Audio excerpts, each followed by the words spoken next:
Welcome to The Explainer. Today, we are going on a journey, a really deep dive into a single, terrifying verse from the Zohar, all to uncover the cosmic mechanics of judgment and destruction. So I want you to just imagine the scene for a moment. Picture Noah, right? This lone, righteous figure. He's standing at this shadowed, cosmic threshold, like a boundary, a gvul, between pure light and encroaching darkness. And off to the side, on the cosmic left side, a storm is gathering, a Sarah. But this is no weather event. This is a prosecuting force, a metaphysical storm that's rising up, and it's seeking permission. It's seeking reshut to act, just as the divine decree comes down. You know, this single sentence, delivered right before the Great Flood, has to be one of the most chilling in all of Scripture. It sounds like pure anger, but the Zohar tells us something absolutely stunning. It's not a declaration of rage. It's actually the final step in a cosmic legal procedure. So let's unpack what that really means. Okay, so to truly understand the flood, we first have to understand the force that brought it. You see, the verse doesn't just say the end has come. It actually identifies a specific entity, Ketz, the end. So the Zohar explains that Ketz is literally the name of the prosecuting force. Its entire purpose, its whole reason for being, is to bring things to their conclusion, to execute the final judgment. It is the actual personification of the endpoint. This isn't just an event that happens, it's an entity that acts.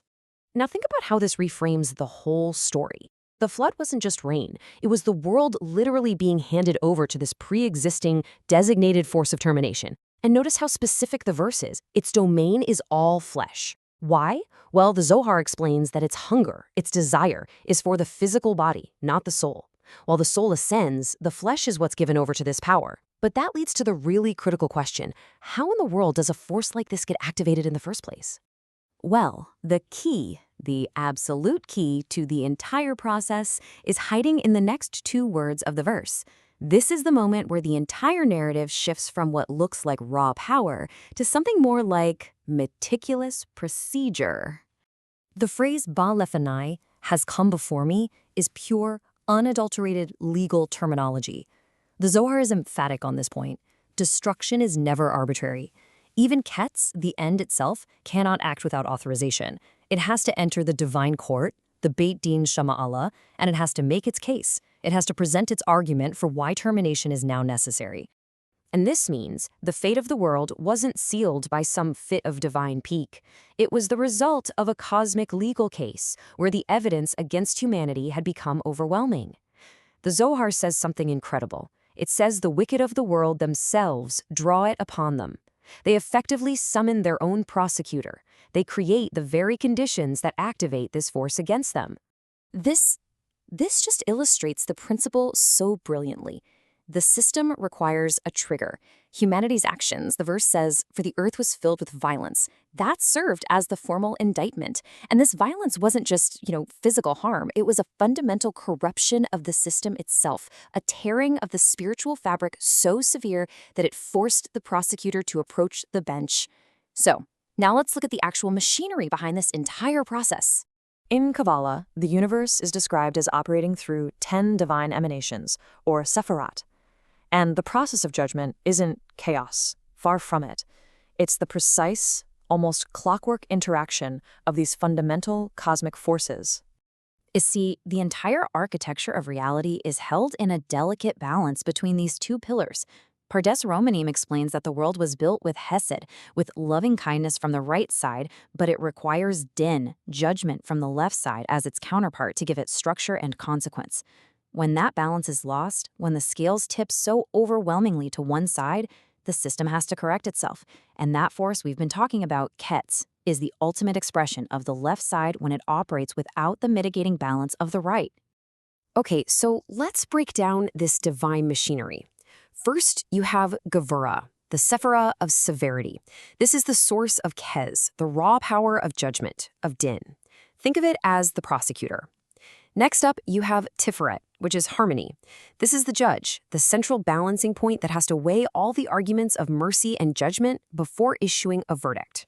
Then you've got Malhut, our world. It's essentially the courtroom floor where this sentence is carried out. And finally, there's the Sitra Achra, the other side. This is like an external prosecuting agency that is empowered by our own transgressions and is constantly looking for an opportunity to bring charges in the heavenly court. All right, so now that we have all the components, let's look at the actual sequence of operations. This isn't just a story, it's really a flowchart for a cosmic system reset. This flowchart shows us the exact chain of command. You see, the system is designed with a failsafe. It's not meant to break, but when a critical threshold of corruption is breached, a termination protocol is designed to activate to prevent a total, unrecoverable system decay. You can almost picture humanity's actions overloading the channels of mercy, that bright white light of Hesed, which in turn causes the intense red light of pure Deen to dominate the system. And the 40 days and nights of the flood, that number represents the full cycle of this protocol, a complete period of purification before the system could finally be rebooted. Look, I know these are deep, mystical concepts. They can feel pretty abstract. So to make them really tangible, let's translate this whole process into two modern languages we can all get our heads around: video games and cosmic engineering. So whether you see it as a game's internal logic or as an engineering blueprint, the principle is exactly the same. The destructive force isn't some rogue element that's gone haywire. No, it's an integrated part of the system's architecture. It's a feature, one that only activates when specific conditions created by the users themselves are met. It's like a kill switch, but it's one that requires both a user-generated trigger and an explicit admin authorization before it can ever run. And this is where it all becomes intensely personal, because this ancient blueprint isn't just a story about Noah that's locked away in the past. It's a living schematic of reality, right now. And the sources are crystal clear. We are the operators of this system.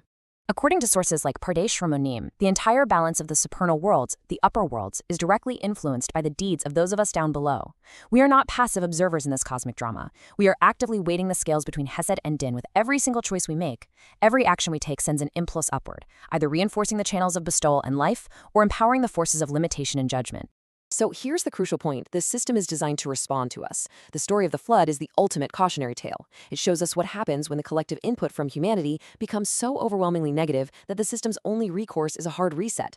But on the flip side, our positive actions, our mitzvot, don't just have a local effect. They send energy all the way up the chain, reinforcing Hesed and giving Tiferet, the judge, more cause to rule with mercy. We can actually sweeten the harshness of judgment at its very root. And this ancient secret, it really leaves us with this profound and incredibly personal responsibility. This idea of a cosmic balance, it's not a myth. It's a dynamic, living reality that we are all participating in moment by moment. The choice isn't just between good and bad. It's between activating the cosmic protocol for life or the cosmic protocol for termination. Thank you for joining us for this complete journey through the Pardes. We hope these ancient truths help you and your family improve your own dimensions this week. If you enjoyed this full chapter deep dive, please like, subscribe, and share which part of the journey touched your soul in the comments. We'll see you in the next chapter.